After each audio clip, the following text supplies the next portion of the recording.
At least 100 California National Guard troops are in Portland, Oregon this morning on orders from the White House to begin protecting federal buildings and federal personnel. Now, this comes after a federal judge over the weekend locked President Trump's plans to deploy Oregon's own National Guard. ABC's Trevor Ault is live in Portland with the latest on this situation. Trevor, thanks for being with us. The White House says these deployments are about keeping order, but governors are calling it unlawful. What kind of pushback are you seeing?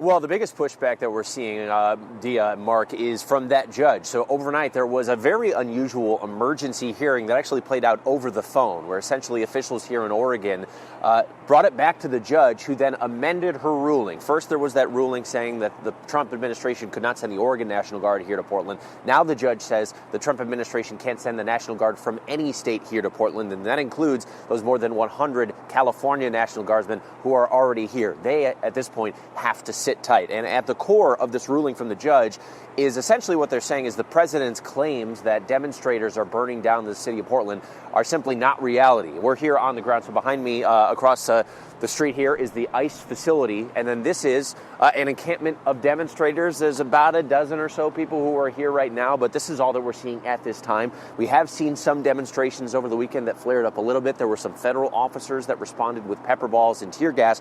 But Portland officials, including the chief of police, say no arrests were made, that they didn't witness any person or property crimes that happened right here. And essentially the judge is saying what the president is claiming in order to activate the National Guard here is simply not true, and it is not grounds to send in the National Guard from here or any state. She also said that she was pretty troubled by what she felt was the Trump administration trying to circumvent the original ruling after she said you can send in the Oregon National Guard, that for them to then try and send in the California National Guard as well. Now, this is specifically for Portland here. It's definitely an ongoing situation, and it's possible that ruling could be overturned. But for the time being, those National Guard members who are up from California will have to sit tight.